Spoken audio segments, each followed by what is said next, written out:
On April 11th, Senator Chris Coons, alongside Senator Risch and others, formally introduced the AGOA Renewal and Improvement Act.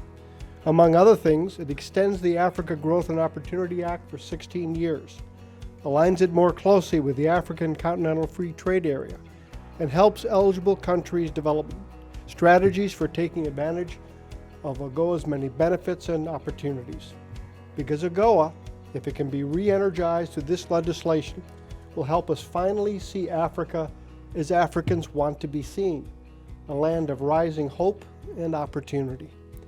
Half the continent is lower middle income or higher, and roughly half the world's fastest growing economies are there. It's also the world's youngest continent, full of young, bright people with dreams and aspirations, and more importantly, ideas and innovations. But demonstrably, Africa is the most important continent of this century, and we in the United States need to act like it. It is the fastest growing with the youngest population. There's more than 350 companies across the continent with a market capitalization above $1 billion. 30 years from now, the middle class of Africa will exceed 1 billion people.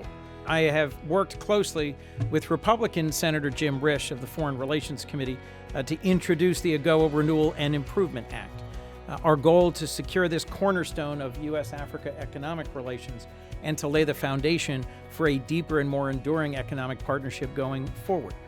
As I suspect everyone in this room knows, but it bears repeating, AGOA is a trade and a development program. It provides duty-free access to the U.S. market for exports from eligible countries, encourages investment and promotes economic development, but eligibility also depends upon good governance and human rights, which I believe has helped incentivize democratic reform and the rule of law. When we situate the discussion around U.S.-Africa trade relations, it needs to be situated within the broader discussion of our U.S.-Africa partnerships, ensuring that it's one that not only yields opportunities that are economic in nature, but one that also serves our longer-term political and social goals as well.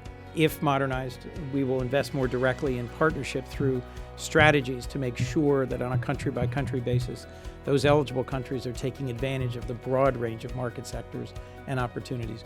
AGOA is an opportunity that goes beyond simple trade promotion and is supposed to encourage and incentivize values, particularly moving in the direction of human rights, moving in the direction of rule of law and transparency. Africa is the continent of this century.